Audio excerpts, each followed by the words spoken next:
La Sociedad Dominica de Medios de Comunicación, Sodomco, presenta A Pensar Más con Rosa María Palacios. Señoras y señores, muy buenos días, bienvenidos a Pensar Más con Rosa María Palacios a través de las emisoras de la Sociedad Dominica de Medios de Comunicación. La Sociedad Dominica de Medios de Comunicación está integrada por Radio Santa Rosa en Lima, Radio Santo Domingo en Chimbote, Radio San Martín en Arequipa, Radio Veritas en el Cusco, Radio Cepagua en Ucayali, Radio La Convención en Quiabamba, Radio Madre de Dios en Puerto Maldonado. Son las emisoras con carisma dominico en todo el Perú. También tenemos otra red de radios amigas en Huánuco, Radio Huánuco, en Ayacucho, Radio La Voz de Ayacucho, en Puno, Radio Pública y Radio La Decana. También tenemos una radio en Juliaca, después lo digo, en Ancash, Radio Moro, en Huancayo, Radio Cumbre, en Satipo, Radio Milenio, en Abancay, Radio Estación Solar, en Yurimaguas, Radio Oriente, en Cajamarca, Radio Los Ángeles, Apumaquisterio. El AM Tagua nos pone en podcast en todo el Perú y el mundo para que usted lo pueda escuchar el programa. Y también tenemos pues los aplicativos móviles y la página web de Radio Santa Rosa, www.radiosantarosa.com.pe. Bien, vamos a darle la bienvenida a Rosa María Palacios porque después de la lluvia de renuncias, Rosa María, ayer ¿qué pasó? Hubo así, lluvia de renuncias. Nunca había visto tanta renuncia junta. Vamos por Buenos días, Rosa María. una mañana helada en Lima, la verdad, helada, pero Mucho en fin, ahí vamos. Helada en estándares limeños, ¿no? Por supuesto. Para otro país del mundo esto sería primaveral, pero sí hay mucha humedad. Y el hecho de no salir de casa a todos los que estamos mal de las vías respiratorias nos mejora. Así que compartimos el programa desde casa y seguimos informando. Lo que sucedió ayer en cuanto a la comisión consultiva de la Comisión de Constitución del Congreso es un acto en realidad simbólico y de protesta. Las comisiones ordinarias, así se llaman, del Congreso de la República, no suelen tener una comisión consultiva, pero se considera que la Comisión de Constitución es muy importante, especializada, entonces se invita a profesores de Derecho Constitucional de muchas universidades. La comisión tiene 42 miembros, me he enterado ayer, o sea, se invita a mucha gente, vamos. Gente que tenga publicaciones o que tenga experiencia enseñando Derecho Constitucional, y que por supuesto tienen todos mucho más conocimiento que los miembros de la comisión, que son políticos en realidad. Entonces, la comisión consultiva es consultada para distintas materias, porque en el mundo del derecho constitucional también hay especialidades. Entonces me dicen, no puede ser. Sí, también hay, pues. Hay los que ven penal constitucional, hay los que ven derecho económico constitucional, hay los que ven todo lo que es derechos fundamentales, básicamente defensa de derechos humanos. Entonces, el derecho constitucional tiene sus especialidades y se supone que esta comisión consultiva reúne a personas, ¿no es cierto?, que han trabajado ciertos temas con mayor, digamos, interés, ¿no? Puede haber alguien especializado en habeas corpus, alguien especializado en presupuesto público. Hay muchas ramas del derecho que se unen al derecho constitucional. El penal y el administrativo, por ejemplo, también es una rama que se nutre del derecho constitucional. Entonces, estos profesores, algunos ex magistrados del Tribunal Constitucional, tienen pues prestigio, ¿no? Tienen sus alumnos, tienen sus carreras académicas, ¿no? Y les da una enorme vergüenza ser parte de una institución que ha hecho lo que ha hecho el fin de semana. Entonces, han renunciado como un acto simbólico, es un cargo ad honorem, ¿eh? Esto no es pagado, diciendo, mire, ¿sabe qué? No me vuelvo a consultar nada. O sea, si va a publicar este mamarracho, no cuente conmigo. 11 de 40, algo, han renunciado. Ayer van a seguir renuncias el día de hoy, por supuesto. Se trata normalmente de llamar a personas que si han tenido una actividad política en el pasado, ¿no es cierto?, cubran toda la actividad política.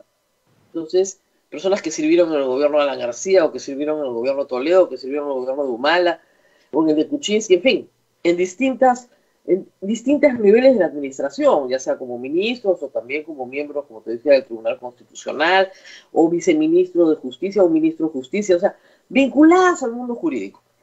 Pero son personas muy respetables y que tienen algo que decir. Yo siempre digo que hay un grupo de doctores Truquini también, ¿no?, que llaman a estas cosas.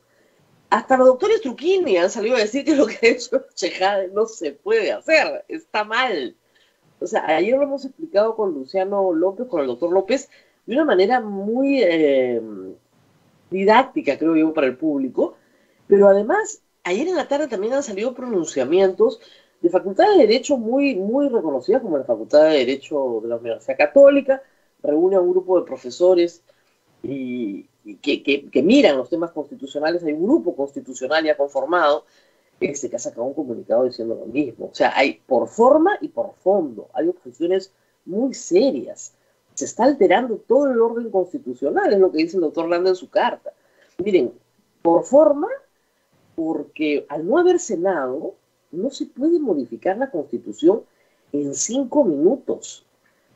Y por fondo, porque las modificaciones realizadas afectan severamente el equilibrio de poderes y protegen mucho más a los congresistas.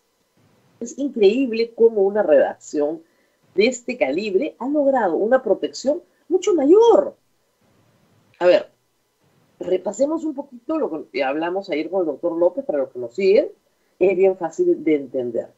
Aquí hay 3 situaciones completamente distintas y una respuesta jurídica para cada una de esas situaciones, diferenciando el tipo de funcionario, ¿no es cierto?, que está protegiendo la Constitución.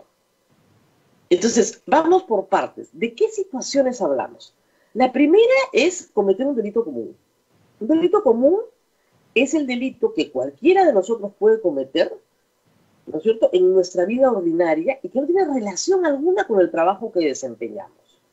Yo puedo atropellar a alguien en estado de ebriedad, eso es un delito, ¿no es cierto?, y causarle la muerte, pero eso no tiene nada que ver con que yo sea ministro, o con que yo sea congresista, o que yo sea miembro del Tribunal Constitucional.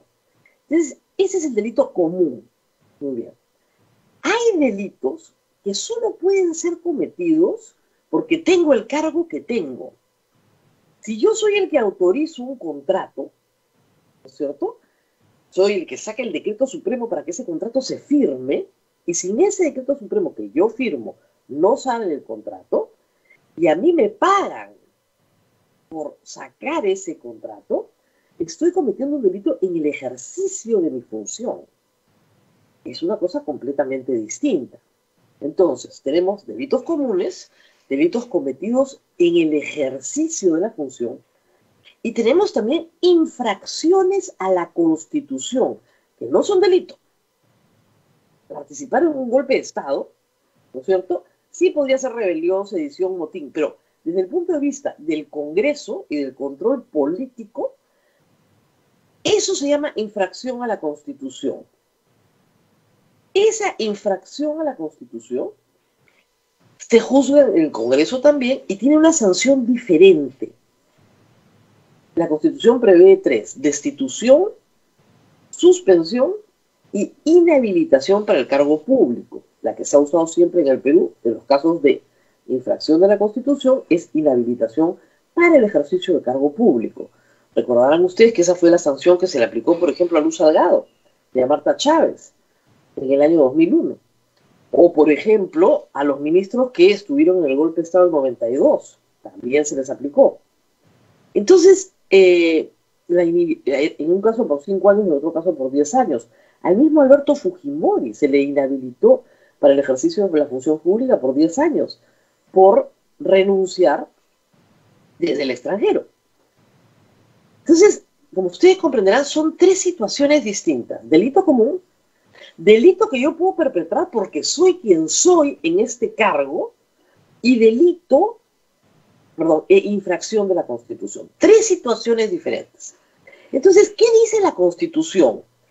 Algunas personas tienen protección, digamos, para todo. Otras para un par de cosas y otras para ninguna, de los altos funcionarios del Estado. Entonces, la Constitución dice, si tú eres congresista Si tú eres miembro del Tribunal Constitucional, o si tú eres el defensor del pueblo, y cometes un delito común, ¿ah? El juez que te investiga tiene que solicitar permiso a la Corte Suprema. ¿Para qué? Para que la Corte Suprema solicite al Congreso que te levanten la inmunidad. Y es un procedimiento que debería ser muy sencillo. Me levantan la inmunidad, yo continúo mi proceso regular en la justicia ordinaria. Esa solicitud de levantamiento de inmunidad es la que no se tramita en el Congreso de manera positiva para la justicia. Y ese levantamiento de inmunidad puede ser para dos cosas. Inmunidad de proceso, es decir, me están procesando, o inmunidad de arresto. Ya me condenaron, además por crímenes cometidos antes de ser congresista. Y el Congreso tiene que levantarme la inmunidad de arresto. En el caso de Benicio Ríos y de Edwin Donaire en el Congreso pasado, el Congreso se negó a levantar la inmunidad de arresto. Entonces, con sentenciados se paseaban por la calle, porque decían, no, se presume inocente porque hay una apelación. No, ya te condenaron. Ya te condenaron. Si fueras no congresista estarías preso. Una interpretación, como dicen, auténtica del Congreso, que auténticamente ayudó a que estos dos personajes fueran prófugos de la justicia muchos meses y que para la policía, es decir, el Estado, tuviera que invertir tiempo y dinero en capturarlos. Muy bien. Entonces, la inmunidad de la que estábamos hablando era de esa, una inmunidad para delito común, en la cual, en vez de pedirle permiso al Congreso, se le pide permiso a la Corte Suprema. El juez de abajo le dice, Corte Suprema, usted levante la inmunidad. Y la Corte Suprema te dice sí o no. Eso era todo lo que tenían que reformar. Para los congresistas. Si querían hacerlo para defensores del pueblo y para los miembros del Tribunal Constitucional, hubieran tenido que tener un debate para eso. Para los congresistas, el levantamiento de la inmunidad se concede en la medida en que la Corte Suprema lo considera. Esa era la propuesta. Algunos decían, no, la Corte Suprema no, mejor la Junta Nacional de Justicia o el Tribunal Constitucional, lo que fuera. Pero, al hacerlo la Corte Suprema, los magistrados de la Corte Suprema no tienen inmunidad. Si cometen un delito común, se les sigue un procedimiento común. Los ministros de Estado no tienen inmunidad. Si cometen un delito común, se les sigue un procedimiento común. Solo tienen esta inmunidad para delito común 3 funcionarios del Estado. Congresista, defensor del pueblo, miembro del TC. Muy bien. El presidente tiene una protección extraordinaria, distinta. Tampoco pasa por el antejuicio, ni tampoco, pero sí pasa por la infracción de la Constitución, ciertamente. Esa protección extraordinaria impide que durante su mandato, mientras él sea presidente, se le procese por delito común o por delito cometido en el ejercicio de su función. Ninguno de los dos. Ni tampoco por infracción de la Constitución. Salvo 4 casos, que son todos de infracción de la Constitución. Impedir que el Congreso se reúna, impedir que hayan elecciones. En esos casos sí se le puede juzgar por infracción de la Constitución. Nada más. Muy bien, ese es nuestro sistema. En el caso del antejuicio, el antejuicio es solo para delitos cometidos en el ejercicio de la función. Entonces, el ministro que se colude, el congresista que trafica influencias, a esa persona se le somete a un procedimiento en el Congreso donde se le permite el derecho de defensa, donde hay una acusación de la Comisión Permanente ante el Pleno del Congreso. El Pleno del Congreso aprueba el antejuicio y el juicio se va a la Corte Suprema. ¿Ok? Todo ese procedimiento, que es largo, que implica defensa, primero en la Subcomisión de Acusaciones Constitucionales, luego en la Comisión Permanente, luego en el Pleno del Congreso, eso se llama antejuicio. Y ese antejuicio es para delitos cometidos en el ejercicio de la función. ¿Ok? Y no todo el mundo lo tiene tampoco.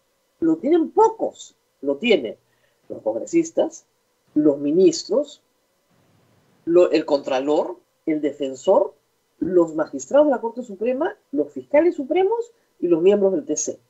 Nadie más. Los miembros del Jurado Nacional de Elecciones no tienen antejuicio. El jefe de la OMP no tiene antejuicio. El jefe de RENIEC no tiene antejuicio.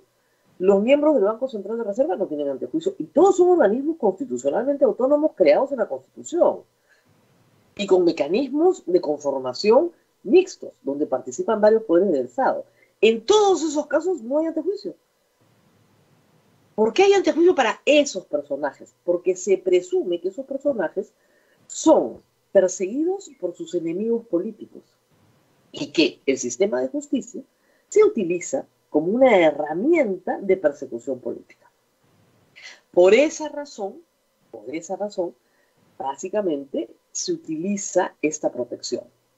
Todos, la inmunidad, el antejuicio, el juicio político y la prohibición de acusar al presidente de la República son mecanismos de protección de determinados funcionarios públicos de alto nivel, no de todos, que tienen un beneficio que los protege contra la persecución política. ¿Ok? Pero si tú cometes un delito común, que era nuestra preocupación inicial, siendo congresista, un delito común, ¿por qué no se te va a tratar como delincuente común? Yo hubiera abolido completamente la inmunidad, que se les trata como delincuente común. Si comete un delito en el ejercicio de su función, ahí sí, antejuicio. Y después, procedimiento en el Poder Judicial. El Congreso dijo, no, de todas maneras mantenemos la inmunidad, pero que la levante la Corte Suprema. Perfecto. Esa era la propuesta, de la Comisión de Alto Nivel. Pero ¿qué hace el Congreso? En el Congreso pasado aprueban una norma de inmunidad, los hacían más inmunes todavía, descartada. Y en hacen una cosa atroz. Primero crean un foro privativo para el delito común. Es decir, el delito común en el caso de los congresistas y solo de los congresistas, se juzga en la Corte Suprema.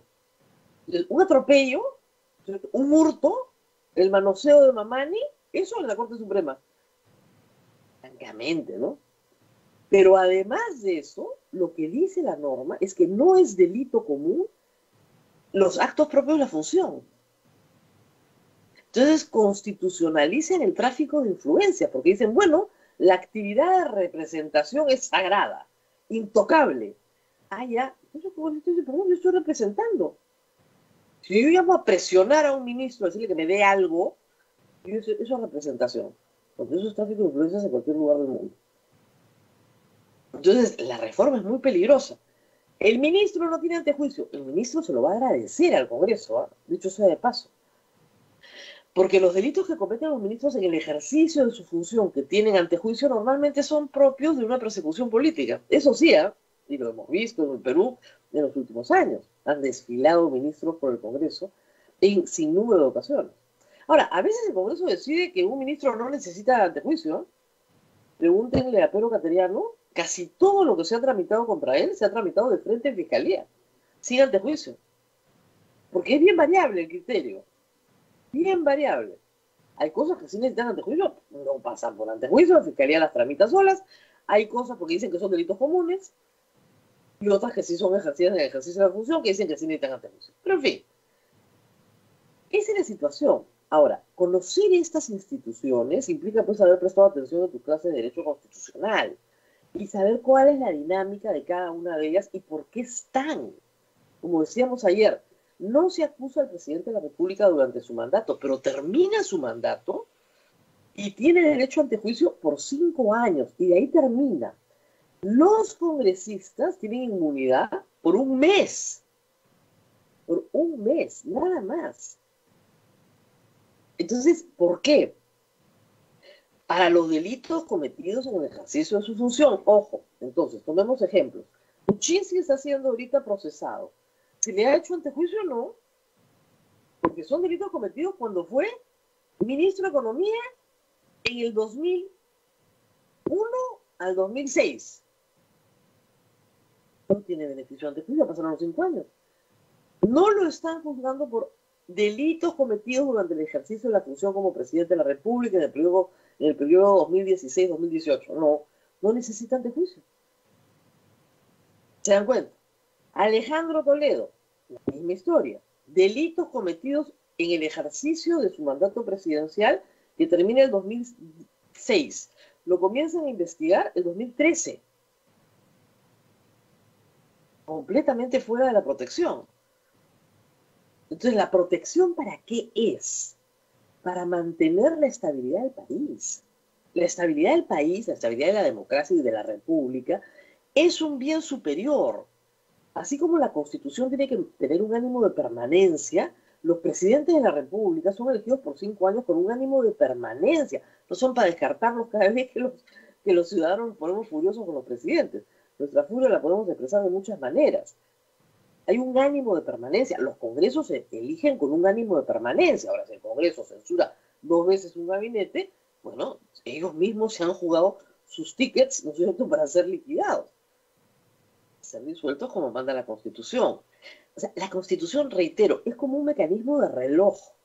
Tú no tiras una pieza porque el reloj no camina.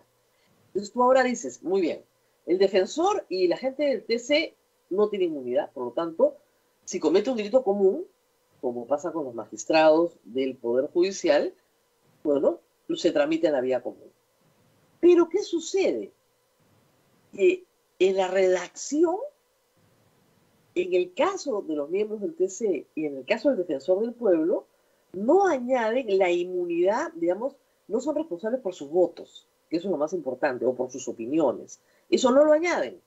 Entonces los hacen responsables penalmente por sus votos y sus opiniones. Como dice la señora Ledesma, eso es un despropósito completo. Completo. Ahora bien, en el caso de los ministros, como te decía hace un momento, quitarles el antejuicio, yo creo que no los perjudica en nada. Al contrario, los saca del circo político que es el Congreso de la República, donde normalmente el Ejecutivo pierde poder muy rápidamente y cuando llegan los ministros ya no tienen ninguna posibilidad de que no los hagan, no los pasen por la moledora de carne. Mejor ir de frente al sistema de justicia, a una fiscalía, donde probablemente te archivan todo porque no haya nada, que es lo que normalmente está pasando. Y luego tenemos el caso del presidente de la República, ¿no? ¿Qué sacas acusándolo por delitos contra la administración pública? ¿Son delitos de función? No son delitos de función. En fin. Bueno, ya estamos con el Francisco Sagasti, congresista de la República, puntual en nuestra cita esta mañana. Y vamos a ver a una pausa, ¿verdad? Para poder empezar la entrevista con él.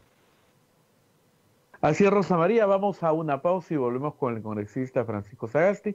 Y hay preguntas que también quedan pendientes, Rosa María. ¿Quién tiene, si el presidente tiene inmunidad o tiene antejuicio o juicio político? Es lo que nos están preguntando. Bien, volvemos. A ver, después te lo contesto rapidito. El presidente no tiene nada hasta que deja de ser presidente. Por los 5 años siguientes tiene antejuicio y tiene juicio político. ¿Ok? Vamos a la pausa y regresamos. Continuamos con A Pensar Más con Rosa María Palacios a través de las emisoras de la Sociedad Dominica de Medios de Comunicación. En Lima usted nos escucha por Radio Santa Rosa en la frecuencia modulada 105.1 en todo el sur de Lima y la amplitud modulada en todo el país 1500 kilociclos. En Chimbote nos escuchan a través de Radio Santo Domingo, RSD, Arequipa Radio San Martín, Cusco Radio Veritas, Ucayali Radio Cepagua, la Convención Radio Quillabamba, Puerto Maldonado, Radio Madre de Dios. También se une Radio Huánuco en Huánuco, Ayacucho, Radio La Voz de Ayacucho, en Puno, Radio Pública y Radio La Decana. En Ancash, Radio Moro, Huancayo, Radio Cumbres, la radio del Arzobispado de Huancayo. Satipo, Radio Milenio, Abancay, Radio Estación Solar, Yurimaguas, Radio Oriente, Cajamarca, Radio Los Ángeles, Apumac Estéreo, AM Tagua nos ponen podcast en todo el Perú y el mundo, los aplicativos móviles y también la página web de Radio Santa Rosa, www.radiosantarosa.com.pe. Adelante, Rosa María. Bueno, nuevamente bienvenido al congresista Francisco Sagasti, que además vocero del Partido Morado. Quiero llevarlo de nuevo al domingo, en una fecha asiada, pero antes de votar la famosa modificación de 5 artículos constitucionales de un golpe, él pide la palabra y plantea una cuestión de orden y le dice al Congreso, señores, estamos votando la modificación de 5 artículos de la Constitución que no hemos debatido. ¿Qué tiene que ver el Defensor del Pueblo y el Tribunal Constitucional? Y se vota la cuestión de orden y pierde como en la guerra, ¿no? 106 en contra. Entonces, claro, eso era un anticipo, es una forma de medir fuerzas en el Congreso de lo que venía después. Ahora, era una situación desesperada. ¿Qué pasó, doctor? ¿Por qué se vio forzado a presentar una cuestión de orden en una situación realmente desesperada? Bien, mire, yo no me explico lo que pasó, por eso es que planteamos no una cuestión de orden, sino una cuestión previa. Previa para que se vote, y lo que planteamos en la cuestión previa es que, ya que no se iba a modificar solo el artículo 93 de la Constitución, que tenía que ver con la inmunidad parlamentaria, que es lo que se había discutido a fondo, en profundidad, en la Comisión de Constitución, en el Congreso, que terminamos a la madrugada del día sábado.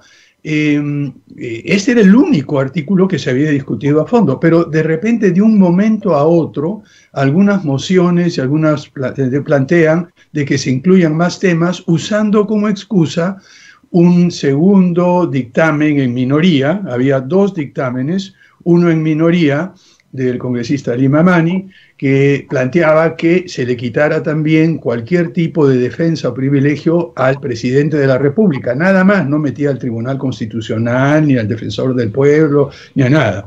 Y había otro dictamen en minoría que mantenía la inmunidad parlamentaria, pero con algunos pequeños cambios.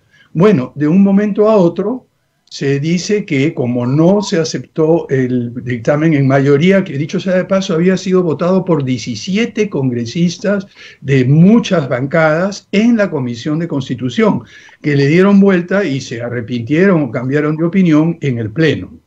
Pero lo interesante es que, como este dictamen en minoría no se había discutido a fondo, lo que hacen es meterlo a discusión en el Pleno sin ningún dictamen sobre ese informe en minoría, y de repente, un momento a otro, aparece el presidente, pero cuando se dieron cuenta que al quitar la inmunidad parlamentaria a los congresistas, quitarla entre comillas, porque al añadir otra frase, la ampliaron. En realidad es un quita y pon, yo me quito por acá y me pongo por allá, ¿no? Eso.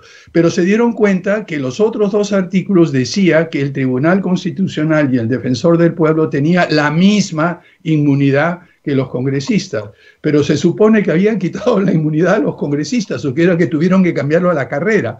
Entonces ha sido una improvisación, Rosa María, y el planteamiento nuestro es decir, un momentito, la Constitución es sumamente seria, ya hemos discutido un artículo, centrémonos solo en ese artículo, y posteriormente, con otro informe de la Comisión de Constitución debatido en profundidad, veamos qué hacemos con el presidente, con los ministros también, y con el Tribunal Constitucional y el Defensoría de carambola, ¿no? Porque eso es una carambola. Ahora, los pusieron en una posición política muy compleja, y hay que tener mucho valor para decir no, y me imagino que lo deben haber pensado. Es decir, si votamos no, nuestros electores van a creer que estamos en contra de levantar la inmunidad parlamentaria, que es una promesa de campaña. Y yo creo que así lo entendió la gente del FREPAP o la gente del Somos Perú, que se veía la incomodidad, pero no querían aparecer como gente que estaba en contra del levantamiento de la inmunidad parlamentaria. Ha sido una gran manipulación, de gran astucia política, porque claro, hemos vencido, victoria, ahora sí, ¿no es cierto? El discurso, cuando es una barrabasada constitucional, solamente parte de su bancada, no toda, votó no, parte del fujimorismo y parte de Frente Amplio. No sumaron ni 16, casi todos con formación jurídica, hay que decirlo. Hay algunos ingenieros también, ¿eh? Ingenieros, pero que tienen alguna formación, no me refiero a carrera, ¿no? Formación, pasaron bien por sus cursos de Derecho Constitucional. Ese fue un argumento que creo que esa noche pesó. Y en realidad pesó, o sea, ustedes lo discutieron como bancada, nos van a acusar de no estar a favor del levantamiento de la inmunidad. No, mire, yo creo que ahí lo que sucedió, y en efecto lo que dice Rosa María es cierto, ¿no? Nosotros hemos hecho una bandera de eliminar la inmunidad. Pero también hay que reconocer cuando uno tiene una bandera y le meten algo de contrabando, que socava esa bandera y que además no cumple con el objetivo, sino que amplía digamos, no es inmunidad, pero amplía, digamos, la impunidad, para ponerlo ahora de los se requiere darse cuenta muy, muy rápido, porque uno tiene en mente la idea, vamos a quitar la inmunidad, vamos a luchar contra la corrupción, y esto es lo que tiene, pero no se da cuenta de que a mitad de camino le cambiaron la vía del ferrocarril y que se está yendo a un desvío. Entonces hay que darse cuenta muy, muy rápido y tener los reflejos políticos para poder observar eso y dar un cambio, y luego hay que tener, como dices tú, bueno, un poco la determinación para poder oponerse a eso, y eso es lo que hicimos en el Partido Morado. Ahora bien, como no estamos todos juntos, es muy difícil. ¿Qué es lo que hacemos nosotros en el Partido Morado? En paralelo con Microsoft Teams tenemos otro chat interno en nuestros celulares y todo, y tratamos de coordinar. Pero hay veces que uno sale un momento, no está allí, entonces la coordinación se hace muy difícil, y poder explicar los argumentos a todos y cada uno de los miembros de la bancada es una dificultad enorme. A veces no se puede. Y algunos están con la idea que hemos mantenido durante meses de eliminar la inmunidad parlamentaria, etcétera. Y cuando se les presenta y nos ven que realmente hay una voltereta y no han tenido tiempo de conversarlo, continúan con la misma inercia. Pero la mayoría de la bancada, que me honro en representar y agradezco la confianza de mis compañeros, votó a favor, digamos, en contra de esta situación. Ahora, 48 horas después, no, ya más, estamos miércoles, queda clarísimo que el Congreso se equivocó. No hay un profesor ni mediocre de Derecho Constitucional que haya salido a aprobar esto, que haya dicho que bien. Nadie. Han renunciado 11 ilustres académicos a la Comisión. Ya son 13 de los 42. Y seguirán firmas, ¿ya? Porque claro, no quieren estar asociados. Es simbólico, porque es un cargo ad honorem, pero de todas maneras simboliza algo. Lo mismo está pasando, ¿cree usted, en las bancadas del Congreso? Es decir, hay un grupo que efectivamente puede haber manipulado la situación, pero yo estoy segura que hay un grupo que no ha entendido lo que ha hecho, pero que ya después de unos días de reflexión comienza a decir, nos hemos equivocado. ¿Hay eso, cree usted, siente? Bueno, yo confío, Rosa María, que eso sea la situación, porque esto ha sido una sorpresa, ha sido sacar de la manga la carrera como los magos una cosa que era totalmente alambicada, y yo creo que muchas bancadas que no tienen, recordemos nuevamente, la mayoría de los congresistas somos novatos, no conocemos esto, y no se han dado cuenta que cambiar de un plumonazo, porque no es de un plumón, no es de una pluma, sino de un plumón, así, tachar todo, 4 artículos adicionales de la Constitución sin siquiera haberlo discutido, me parece un despropósito, pero para ellos, que nunca han visto cómo es un debate constitucional, de repente es lo que se hace normalmente. Lo que yo confío es que muchos miembros de esta bancada, y quizá bancadas enteras que tienen muy buena fe, y a los cuales yo puedo decir, yo no creo ni avalo esas críticas terribles al Congreso, que es el peor Congreso popular. No, un momentito. Aquí lo que sucede es que por primera vez ha llegado a la representación nacional un grupo de personas de las diferentes regiones que tienen una vivencia, una experiencia cotidiana muy diferente a la de las personas de Lima Metropolitana, y que nos están enseñando, y eso es una cosa que he repetido varias veces, cómo es el Perú profundo de verdad. Yo escucho con mucha atención los planteamientos, las ideas de congresistas que nos dicen que no hay agua, no hay carreteras, hay descuido, que se les olvida, que no llega el presupuesto, que gobernadores corruptos le quitan dinero, y hay una indignación genuina. Lo que tenemos que hacer en el Congreso es no descartarla, al contrario, escuchar y ver cómo podemos crear espacios de diálogo. Y yo confío que en esta segunda legislatura, ya después de 3 meses y medio nos conocemos. Ahora yo creo que estos 6 meses que tendremos nos permitirá actuar mejor y crear estos espacios de diálogo. Le voy a poner un ejemplo. El ejemplo que yo quiero tomar es el del FREPAP. La conducta de la docente es muy consistente a lo largo de toda la discusión de este artículo. Estaba a favor de la eliminación de la inmunidad parlamentaria, y cada vez que querían hacerle una trampa decía, por favor, regresemos al tema. O sea, hubo mucha consistencia, pero creo que esa noche votaron a favor porque no entendieron el truco. Me parece, de repente sí fueron, me parece. Fue así, Somos Perú, el vocero se para y dice, miren, votamos a favor, pero no estamos de acuerdo con la forma. O sea, advertía ya en su presentación que había algo que les molestaba, pero no sabían muy bien qué. Reitero, esas bancadas podrían pasar a un proceso de reflexión y decir, sí, esto no nos conviene, esto no es lo que estábamos pidiendo. Mire, lo claro es que no hemos tenido tiempo de analizar las implicancias de estos cambios. Por ejemplo, se habló de, y hay personas que vociferan más que hablan. Ahí dicen, no, hay que quitarle la inmunidad, hay que quitar la inmunidad a los ministros. Los ministros nunca han tenido inmunidad, lo que han tenido es antejuicio, para evitar de que cualquier persona que se sienta afectada por una resolución ministerial le meta un juicio en el poder y paralice. En este momento lo que hemos hecho en el Congreso, lo siento muchísimo amigos que votaron a favor de esta cuestión, es dejar a los ministros totalmente desprotegidos, desnudos. Cualquier hijo de vecino que ve que una resolución ministerial o una resolución suprema firmada por un ministro le mete un juicio y no tiene ninguna protección, va directamente al Poder Judicial. Ahora, yo digo una cosa, desde el punto de vista de los ministros, creo que lo prefieren, porque el Congreso se convirtió en un circo de persecución política. Entonces, contratas 2 abogados, te defienden el Poder Judicial.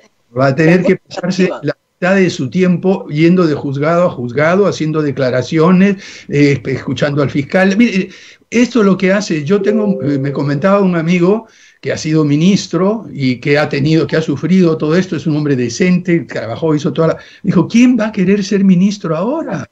No, nadie. No, antes tampoco, antes era un suicida que quería ser, pero ahora doblemente. Pero, digamos, para los circos que ha armado el Congreso, en fin. Pero en todo caso, efectivamente hay un desbalance. El tema, y lo que se escucha en estas groserías que gritan, era quitarle la inmunidad al presidente de la República vamos a usar otras palabras, para reventarlo, al desgraciado ¿no? Ese era el ánimo. Yo no creo que ese es el ánimo de todos, pero... Ese puede haber sido el ánimo en uno que otro congresista. Yo no creo que era el ánimo general, ni incluso de aquellos que tiraban, aquellos que se dieron, que en el Congreso, digamos, que hablaron en público, no aquellos que hablaron requintando por lo bajo, supuestamente fuera de micrófono. No, lo que ellos querían pensaban, y esto es justamente la improvisación, de que se estaba generando un equilibrio. Bueno, nos quitan la inmunidad, nosotros le quitamos, pero no ha habido ningún equilibrio de nada. Y esto requiere, como planteamos nosotros con nuestra cuestión previa, requiere reflexión, requiere análisis. La Comisión de Constitución y Reglamento del Congreso tiene 42 miembros del Consejo Consultivo, ahora menos 13, que ya renunciaron, pero a ellos hubiera sido importante consultar. Mire, congresista, para entender esto, en realidad esto se enseña en Derecho Constitucional, no es fácil. Ayer le pregunté a alguien que ha estudiado Derecho y me dijo, está en mi cuaderno de Constitucional, y nos reíamos. Claro, porque lo primero que tienes que hacer es un cuadro y explicar qué cosa es inmunidad para delito común, qué cosa es antejuicio para delito en la función, qué cosa es juicio político para infracción de la Constitución y qué cosa es la prohibición de acusar durante el mandato. Con esas 4 instituciones, tú al lado vas poniendo quiénes tienen qué. Exacto. Y tienes quién y por qué. Yo le decía a la gente, por ejemplo, el presidente del Banco Central de Reserva, ¿no es cierto?, una persona honorable, no tiene antejuicio, no tiene inmunidad, y no tiene juicio por infracción de la Constitución. Sin embargo, se elige del concurso de 2 poderes, el Ejecutivo y el Legislativo.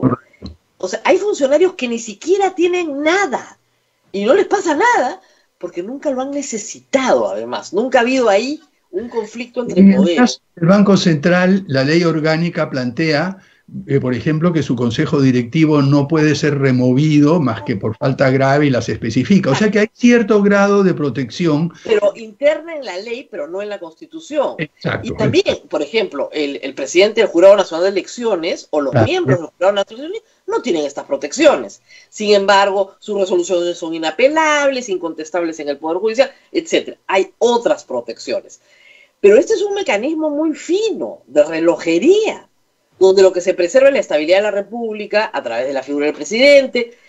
Una clasecita, le digo, a los 130 primero, introductoria, yo se la doy gratuitamente 15 minutos, ¿eh? Y después de ese cuadrito sinóptico en que les explicas, ya meten la tijera que quieran, pero yo creo que ni siquiera ha habido, como dijo muy elegantemente el ministro de Educación, la posibilidad de los congresistas de documentarse adecuadamente.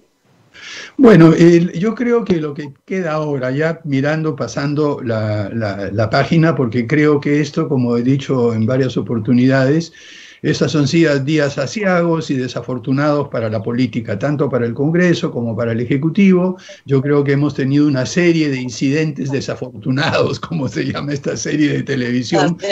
Y lo que habría que hacer ahora con reflexión y tranquilidad es buscar un espacio de conversación, de diálogo. Yo espero que muchas bancadas y muchos otros, conociendo ya los detalles, informándonos nosotros y también en la bancada morada y todo el resto de bancadas y congresistas, que no lleguemos a los 87 votos que se necesitan. No sé si son 87 o 66, he tenido opiniones diferentes. No, 87, para la segunda votación 87. Que no se llegue a los 87 votos y que rápidamente introduzcamos una ley que se ciña al artículo 93 para cumplir todos lo que hemos hecho en nuestras promesas de campaña. Sin constitucionalizar el delito de tráfico de influencias, por favor. Pues lo han hecho constitucional.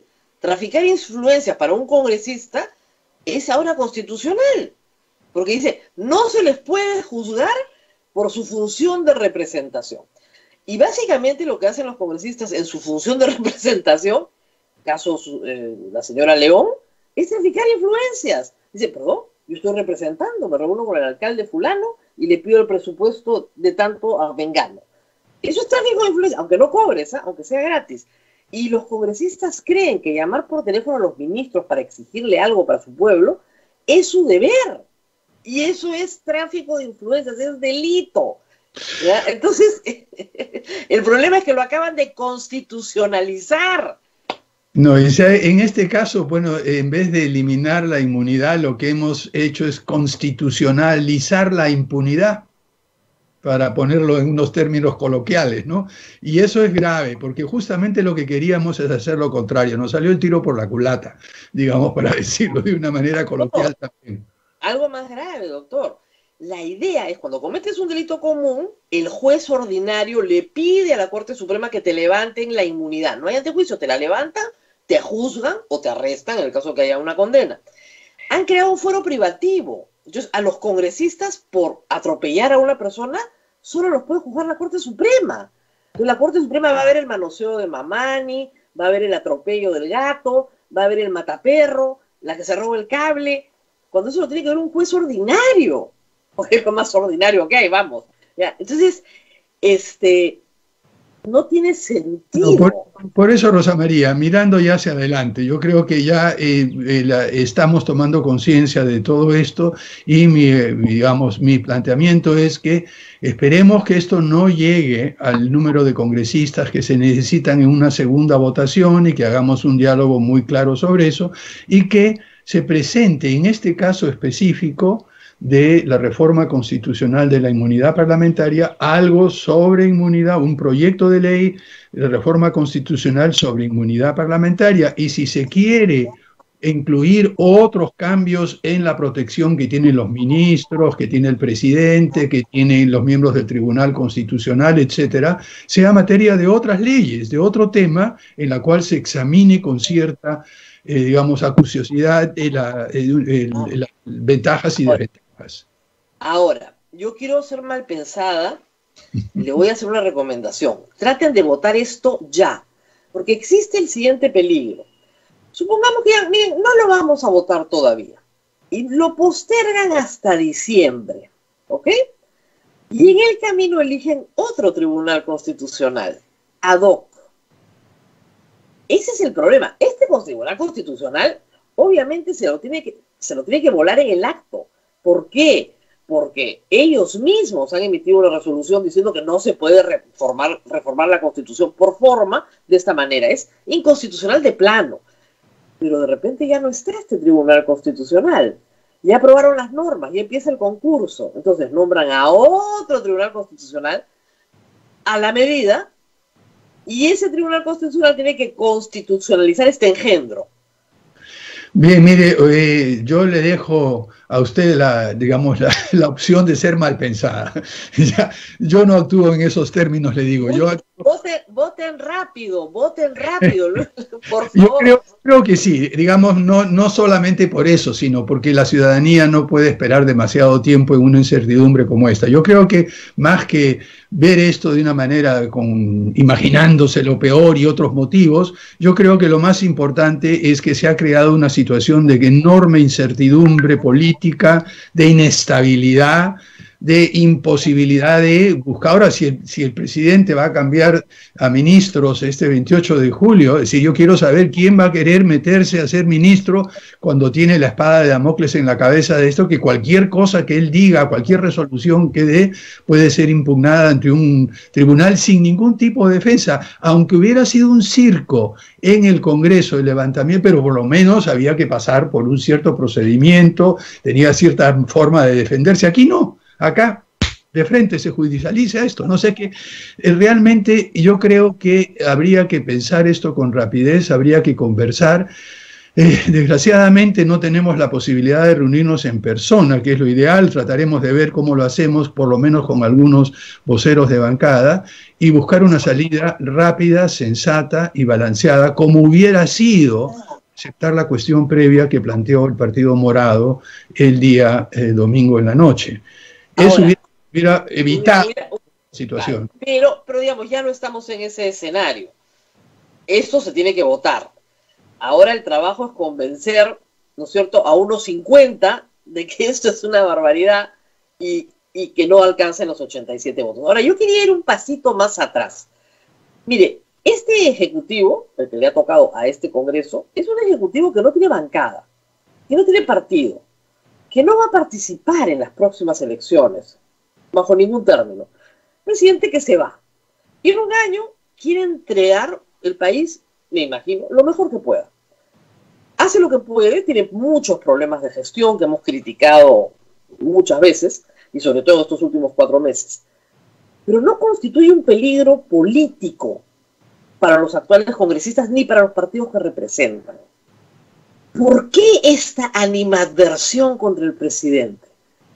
¿Cómo explica ese fenómeno político? Bueno, vamos por partes, como dijo Jack el Destripador. Yo creo que aquí hay una animosidad por lado y lado, ¿no? Es decir, realmente la descripción que usted ha hecho es un ejecutivo aislado.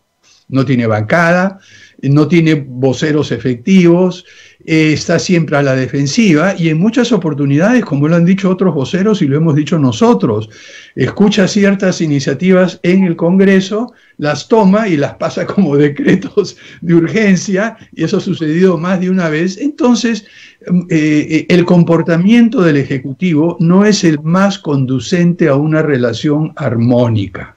Yo creo que algunos exabruptos del presidente también y del primer ministro, de algunos ministros, no ayudan a crear un clima de colaboración. Muchos casos, además, nunca aceptan críticas, no he visto un mea culpa por errores obvios que se han cometido. Lo he visto en el ministro de Salud en alguna que otra oportunidad, pero en términos del gobierno, decir, oye, miren, hemos metido la pata, nos equivocamos, estamos todos aprendiendo a la carrera en una situación de crisis como no la hemos tenido en 130 años en nuestro país y en el mundo, Rosa María. Ahí, en esta situación cualquiera puede cometer errores y tiene que reconocerlo, pero si eso no lo hace el Ejecutivo y a la vez trata de plantearle algunas cuestiones al Congreso y criticarlo y atacar, es natural que se responda de esa manera, sobre todo si tenemos un grupo de congresistas, ¿sí? Entonces es por lado y lado el tema. No, yo lo sé, pero digamos, este es un castigo, digamos, a la arrogancia del Ejecutivo, pongámoslo así.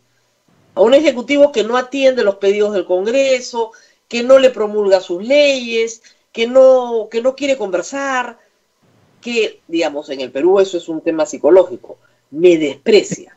En todas partes, no solo en el Perú, perdón, eso es un tema político mundial, ¿no? Si uno no se siente respetado, entonces no se le considera como sujeto de diálogo. Y lo que hemos visto en las presentaciones, e incluso en la propia presentación del gabinete, cuando obtuvo el voto de confianza, realmente una de las cosas que me sorprendía es ver cómo, en vez de decir muchas gracias por su planteamiento, muy interesante, debemos aceptar, nos quedamos en esto, en todo momento era como que, a ver, si ustedes estuvieran, lo harían mejor que yo, y eso es fatal. Fatal. No, estamos de acuerdo, fatal. Nosotros mismos nos molesta tremendamente, porque el tema no es si lo haríamos mejor o no, estamos todos juntos, Congreso, Ejecutivo, Poder Judicial, todo el gobierno, los gobiernos regionales embarcados en una catástrofe, porque no es una crisis, la peor catástrofe de salud, la peor catástrofe económica, y tenemos que avanzar. Entonces se requiere otro cambio, un cambio de actitud por lado y lado, ¿no? Exactamente. Entonces, usted diría que en realidad hay una molestia del Congreso, porque, mire, lo dijo el vicepresidente del Congreso en el programa de Mavi La Huerta, el señor Valdés, yo me quedé con la boca abierta, porque dijo que la señora Molinelli le había dicho que le mandara su pedido de camas por mes de partes. Y él se consideraba absolutamente ofendido. Y que PCM, cuando él llamaba a pedir camas, respiradores, oxígeno, tampoco le daban bola, no le contestaban la llamada a él, que era congresista de la República. Entonces, claro, la respuesta es, eso es inaceptable porque usted no puede pedir favores para sus patrocinados a través de su poder político, eso es tráfico de influencia. Pero lo que revela es eso, es decir, no me atienden, pues. No me atiendes, te dejo sin inmunidad. No, pero yo creo, no es solo eso, ¿no? Yo creo que dejando este incidente que usted menciona de lado, incluso dentro del propio Congreso hay ciertas bancadas y congresistas que se sienten que la propia mesa directiva del Congreso no les hace caso, no los escucha, y que no les presta atención, que sus pedidos no son tomados en cuenta. Por ejemplo, hay proyectos de ley que la mesa directiva tiene que agendar en el Pleno y sin embargo los deja, los posterga. Hay muchas veces en que voceros de otras bancadas piden la palabra y no se la dan en el momento que la pidieron, etcétera. Entonces, lo que quiero decir es que hay un cierto forma de operar, tanto en el Congreso como en el Ejecutivo, que tiene que crear distancias innecesariamente y tenemos que superar eso todos, tanto el Ejecutivo como el Congreso.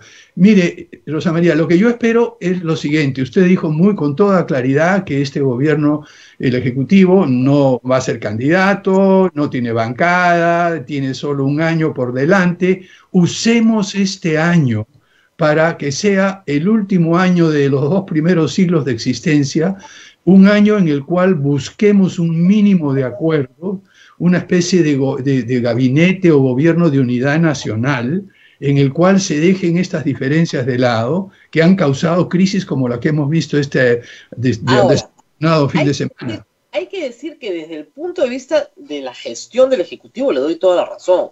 No escuchan, hay cosas que son fundamentales en gestión que no se están haciendo. Y efectivamente la gente está desesperada. Si no te dan atención primaria, la gente se muere, no te ponen oxígeno en el primer momento, no hay camas, se niegan a reconocer que no hay camas, etc. Pero también hay que decir que el Congreso ha aprobado proyectos de ley que son manifiestamente inconstitucionales y que no pueden ser aprobados por el Ejecutivo. O sea, el tema de los peajes, por ejemplo. Eso es inconstitucional, pero por donde se mire. Y no es poca plata, el Perú va a ser juzgado en algún tribunal arbitral internacional por haber violado manifiestamente contratos internacionales. Sin embargo, el Congreso no hace ningún mea culpa.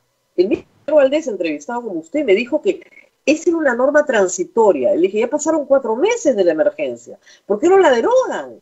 Avancen derogándola, porque la han amarrado al estado de emergencia. El estado de emergencia va a durar 1 año. El derecho a reunión tiene que continuar suspendido. Y me dijo que iba a presentar un proyecto de ley que seguimos esperando y que por supuesto no lo ha presentado para derogar lo que va a ser una bola de nieve sobre el Estado peruano por el costo que va a significar. 2, entidades ya lograron sus acciones de amparo, ganadas por supuesto, y el resto las va a lograr también. Y además el Tribunal Constitucional se puede pronunciar inmediatamente, pero mejor que la derogue el Congreso, pero no lo hacen. Yo entiendo que en el tema de las AFPs hubo una discrepancia inicial. Es un tema muy controvertido porque, por un lado, sí ayuda a la gente concreta, por otro lado, perjudicas un sistema de ahorro para la vejez. Pero estos desencuentros en normas inconstitucionales han sido constantes, sobre todo con el MEF. Y el Congreso no entiende qué cosa es inconstitucional. Bueno, el domingo lo prueba, no entiende. Entonces, ¿cómo puedes llevarte bien con personas que te agujerean el presupuesto? Pues es un poco complicado.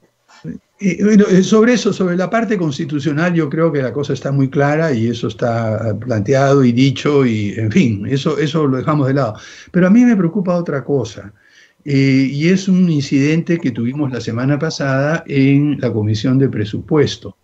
El Congreso se queja de que los ministros no vienen y es cierto, es decir, yo veo con toda claridad de que hay pedidos de llamar a los ministros continuamente por algún tema, por otro tema, y eso es natural en general. Y los ministros a veces van, pero la mayoría de las veces o están ocupados, sobre todo en una crisis como esta. Pero la semana pasada tuvimos una sesión conjunta de la Comisión de Presupuesto, la Comisión de Economía y la Comisión de Producción, y en la cual cada una de estas comisiones había invitado por separado a la ministra. Y lo que se hizo en el Congreso, gracias a la intercesión del presidente de la Comisión de Presupuesto, es hacer una sola sesión en conjunto. Muy bien. Maravilloso. La ministra vino, dijo, caramba, sí, hay 3 comisiones, vamos a estar allí, etc. Sin embargo, un congresista presentó una cuestión previa diciendo de que no quería escuchar a la ministra porque ya había un proceso de interpelación en marcha. Está claro, el proceso de interpelación estaba en marcha, no había sido aprobado por el Pleno todavía, o sea que era un pedido. Ya la ministra estaba sentada allí, estaba lista con sus asesores y, bueno, pasaron casi 2 horas mientras se discutía esta cuestión previa y al final se aprobó no escuchar a la ministra. Entonces, esto yo creo que es no solamente una descortesía de tener a un ministro sentado por casi hora y media, 2 horas sin escucharlo, sino en el momento que está dispuesto a contestar las preguntas y hacer un toma y daca con los miembros de las 3 comisiones para aclarar la situación, te dice no lo vamos a escuchar, lo que vamos a hacer es de frente pasar a un pliego interpelatorio donde los 130 congresistas... Pero señor congresista, vuelvo al tema inicial. ¿Qué le dice simbólicamente esto? Todo este incidente. Tú vas a sentir mi poder. Eso es lo que le están diciendo a la ministra. Tú me ninguneas. Tú me dices que yo no sé nada de economía. Ahora lo que dijo el señor en el audio que se escuchó. Ahora te cago. Eso fue lo que le dijeron al presidente. Te friego. Porque yo soy del Perú profundo y a mí tú me estás ninguneando, me estás choleando. Ahora yo te reviento. Porque... discúlpeme, hay 6 mociones de interpelación, 6, y una al presidente del Consejo de Ministros, o sea, no tienen problema en bajarse de gabinete. Y lo que yo no entiendo es cómo pueden haber llegado en 100 días a esta situación de deterioro de la relación. Tiene que haber algo más que la ninguneada. Mire, ahí sí yo creo que tenemos que pasar a otro plano para poder entender esto, ¿no? Es que en realidad es así el Perú. La verdad es que durante 200 años nos hemos ninguneado los unos a los otros. Y ha habido una élite que realmente para ponerlo, para no usar su misma palabra, pitorreado, para decirlo, en la gran mayoría de la ciudadanía no los ha escuchado, los ha despreciado, y eso tiene que cambiar. Y nosotros, desde nuestro partido, y personalmente en mi caso, que estudié en la UNI en los años 60, antes que vinieran todos los problemas, y ahí yo pude ver y aprender. Teníamos estudiantes de todo el país y aprendimos a convivir, a tomarnos el pelo, a discutir, a respetarnos, etc. Bueno, esa posibilidad de conocer al otro y reconocerlo como igual, a pesar de nuestras diferencias, se perdió durante mucho tiempo, y eso creo yo, en gran medida es el fracaso de las élites, como decía Jorge Basadre hace muchos años. Entonces yo creo que acá tenemos todos que hacer una reflexión profunda y ver cómo pasamos en el tercer siglo de nuestra vida independiente a otra situación en el cual esto que usted ha mencionado con toda claridad, que es el reflejo de algo más profundo y más serio, que eso, cómo cambiamos eso. Y eso requiere un primer paso ya. Y ese primer paso tiene que darlo el Ejecutivo el 28 de julio y el Congreso tiene que responder de la misma manera o a este paso en el sentido, señores, dialoguemos, abramos, reconozcamos como iguales, no hagamos una política del resentimiento. Esa, para mí, lo más terrible que tiene nuestro país es resentimiento y desprecio. Esas dos cosas que van amarradas son las que realmente nos han dejado como país en una situación terrible. Hay que superar eso, tanto el desprecio, el decir, oiga, ustedes son unos congresistas, populistas, ¿verdad? Y los otros, vamos, no. Y eso requiere un nuevo tipo de liderazgo, requiere una capacidad de ser líder, escuchando, reconociendo errores, abriendo espacios y haciendo el esfuerzo de entender cuál es el sistema de apreciación de la situación que tiene la otra persona. Rosa María, si no hacemos esto, si no hacemos, realmente vamos camino a una tragedia en el Bicentenario. ¿Y usted cree que lo que hemos visto en las últimas 2 semanas, ya como el iceberg que emerge, en realidad es el problema? Un problema... Mire, lo que yo creo que es lo que hemos visto en estas semanas es una de muchísimas manifestaciones de este problema profundo. Y debería ser un llamado de atención para todos los peruanos. Es decir, ¿cómo es posible que hayamos llegado a esta situación de enfrentamiento y de desprecio mutuo y de resentimiento? No. Es decir, démonos cuenta de a dónde hemos llegado. Y yo en ese sentido siento que los eventos de la última semana, semana y media, ha sido como un campanazo que nos dicen, oiga, miren a dónde están, miren lo que han hecho, miren dónde está yendo, estamos destruyendo lo mínimo de institucionalidad que nos queda, estamos destruyendo las posibilidades de dialogar respetuosamente los unos con los otros, estamos destruyendo la posibilidad de crear un futuro razonable para nuestros hijos y nuestros nietos. Ahora, también hay que decirlo, las expectativas de una... Rosa María, sí, Abel. Necesitamos una pequeñísima pausa, Rosa María, por favor. Una pequeñísima. Con la parte final del y programa. sí, le pedimos al congresista que nos acompañe unos minutitos más. Muy gentil. Gracias, vamos a la pausa. Y bueno, seguimos conversando acá en la pausa de este problema nacional, ¿no? Pero esto es moqueo a contratumbes. Ya, o sea, uno diría, pucha, todos son provincianos, ¿cuál es el problema? ¿Por qué se ningunean? Porque igual somos así, como dice el doctor Sagasti, el fracaso de las élites, ¿no? Tener liderazgo significa estar un poquito más arriba para darte cuenta, ¿no es cierto?, de que tienes que hacer algunos cambios en tu actitud. El problema, congresista, es que en la dinámica de la relación ejecutivo-legislativo, muy antigua, no es culpa de ustedes, esto viene de 20 años atrás, la política ha sido la de la compra de los favores, lamentablemente. Cuando Kuczynski dice, no hay problema, yo me compro 36 congresistas, expresa lo que se hacía desde la época de Toledo. Es decir, ¿tú qué necesitas, papito? Mucho más antes, desde el inicio de la República. O sea, en el año 79 se prohíbe la iniciativa de gasto porque era un escándalo. Pero además, porque el presupuesto salía desfinanciado, pero que además promovía todo esto, ¿tú qué necesitas? Y el tema hoy es que probablemente el congresista que viene de una población muy pobre, que está desesperado con temas ciertos, puntuales, urgentes, o que él concibe como urgentes, como hacer el hospital, conseguir la posta o hacer el puente, no tiene acceso a un ejecutivo, porque el ejecutivo le dice no te va a escuchar. Lo que me estás proponiendo es ilegal además porque tú no tienes iniciativa de gasto. Y es verdad que no la tiene. Entonces la expectativa del congresista es, si yo soy poderoso, ¿por qué Michi no consigo nada? Y del otro lado es, tú no eres poderoso, disculpa, chao, hazte leyes. Entonces, ¿no hay un exceso también de expectativa del congresista sobre su verdadero poder? No creo yo creo que lo que hay es un deseo genuino de expresar las demandas suprimidas gobernadas por mucho tiempo. No es, bueno, quizá puede ver y de repente hay, y claro que los hay, yo he visto algunos congresistas que sí quieren ejercer el poder, pero la mayoría no. Entonces yo lo veo, tengo el privilegio y la suerte de presidir la Comisión de Ciencia, Innovación y Tecnología.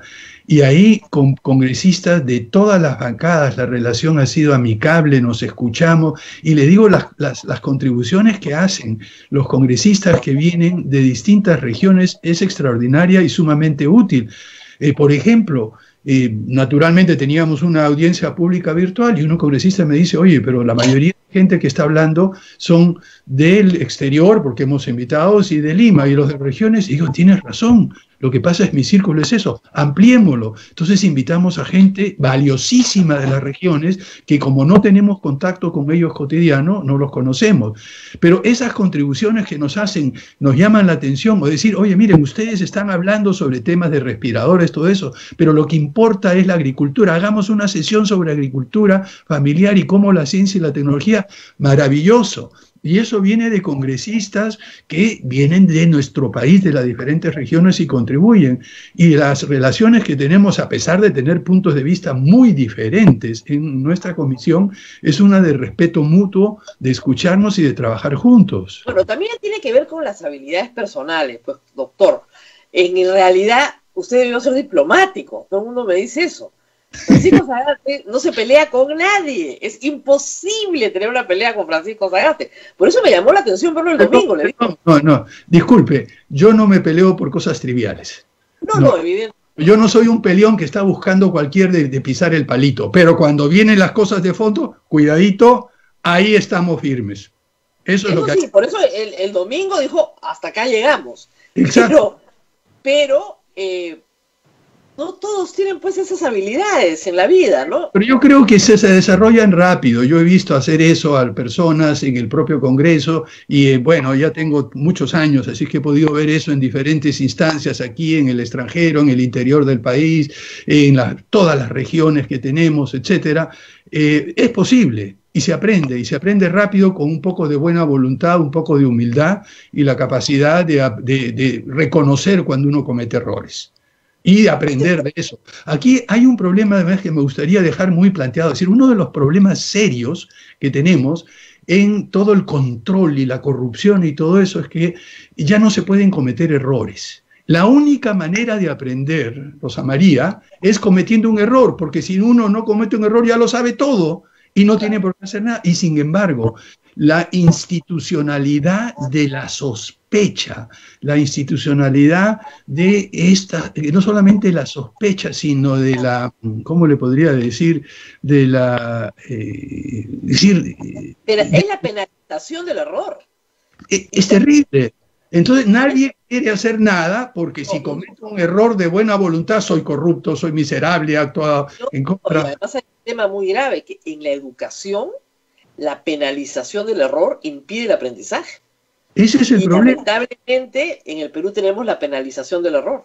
Bueno, tenemos que superar eso. Entonces, ¿a dónde voy con todo esto? Yo creo que va a ser posible, volviendo al tema del Congreso, en esta segunda legislatura, un proceso de reflexión. Detrás de eso, entre estos conflictos que vienen, está todo este problema de no reconocer al otro como igual, todo el problema de la soberbia y el desprecio por un lado y el resentimiento por otro, el hecho de que nadie puede cometer errores, porque si comete errores es un corrupto. Tenemos que ir superando poco a poco estas barreras. Si no lo hacemos, el inicio de nuestro tercer siglo de vida independiente, lo que va a hacer es encontrar un país fracturado, partido, en conflicto, que no augura nada positivo para la vida republicana en el futuro y para nuestros hijos y nuestros nietos.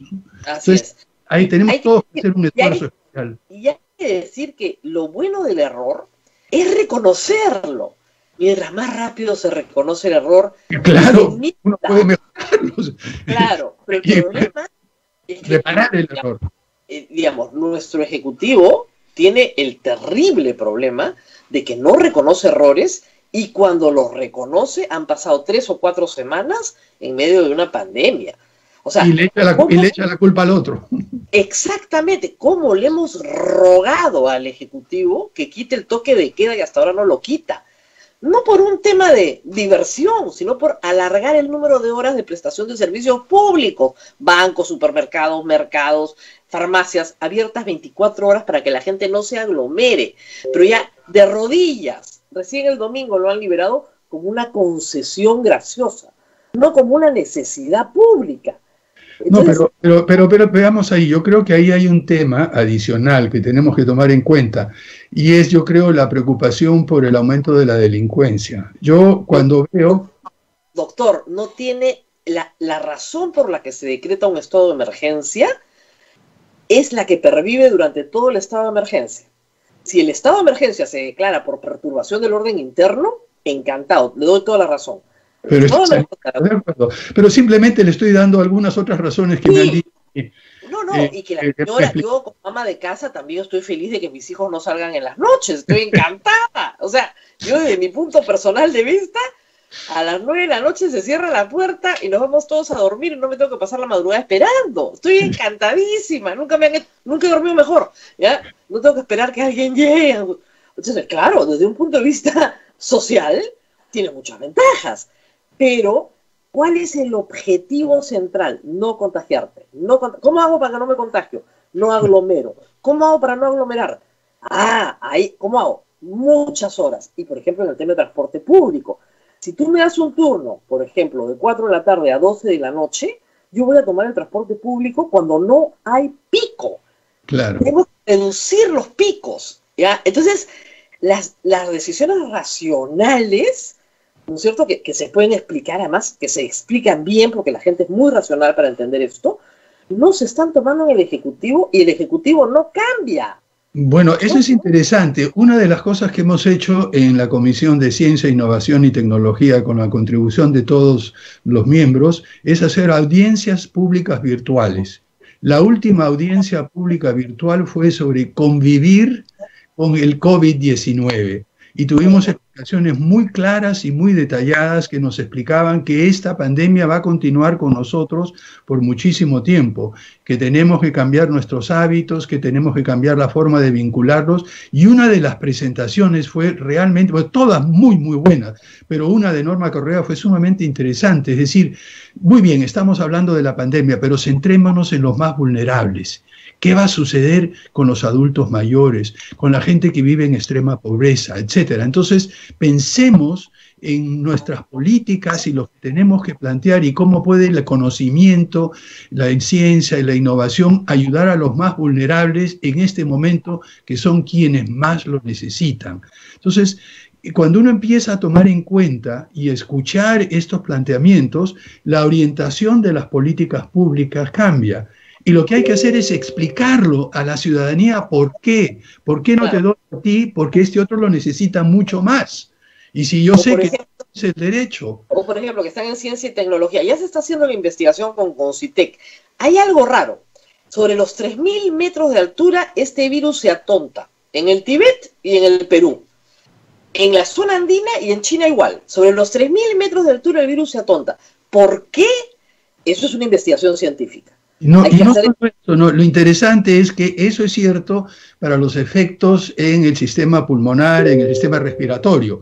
No sabemos si afecta a otros. Uno de los descubrimientos recientes, yo sigo la prensa internacional sobre estos temas por razones profesionales, es que este virus está produciendo, por los cambios que produce en el sistema circulatorio, un aumento de los accidentes cerebrovasculares. Tiene efectos también sobre el funcionamiento de nuestro cerebro. A veces hay una serie de mini infartos cerebrales que le quitan el habla, que cambian la movilidad, y recién estamos aprendiendo. Y en este caso, por ejemplo, no sabemos si eso se aplica o también en las zonas por 3.000 metros de altura. Claro. Lo que ha hecho esta pandemia realmente ha puesto de manifiesto la importancia del conocimiento, la importancia de la investigación científica, del desarrollo tecnológico, algo que por más de 50 años yo he... Pero, ingeniero, para tomar decisiones de política pública. Correcto. ¿Por qué? Porque si en el ámbito rural no es denso, no tengo la enfermedad, que de hecho ha sucedido así. No hay enfermedad en ámbito rural y encima de 3.000 metros de altura tampoco. Casi no hay prevalencia. ¿Por qué le niego al niño su educación pública? Es un error. Entonces, a partir del 1 de julio, el Ministerio de Educación ha autorizado recién a que las direzas de todo, las que se ocupan de educación, las direct, determinen en qué población, en qué pueblos, si el maestro vive con ellos. Pero mira, también seamos un poquito más generosos, ¿no? Yo he estado revisando la literatura internacional y los estudiantes que observan el Perú, y lo que han dicho es que en el Perú, en el término de educación a distancia, es uno de los países que más rápido reaccionó y que en semanas pasar a educación virtual. Es algo que tenemos que reconocer. Sí, ¿no? En ese sentido. Sí, pero le digo. Errores, claro. Ahora, cuando usted dice recién ahora se reconoce, pero mire, cuando yo estoy con la atención puesta en todo lo que es educación virtual y mejorarla a la carrera, bueno, de repente se me pasa, pues, caramba, lo que usted acaba de decir, lo que le pedimos desde el primer mes al presidente era que hiciera cuarentenas diferenciadas. Puno no tenía el problema. ¿Por qué vas a matar la economía de Puno?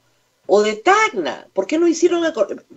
No tenías por qué matar de hambre a un país si no tenía la misma situación. Ahí tiene, por ejemplo, un ejemplo. Es conocimiento y decisión política. Pero el gobierno no quiere escuchar.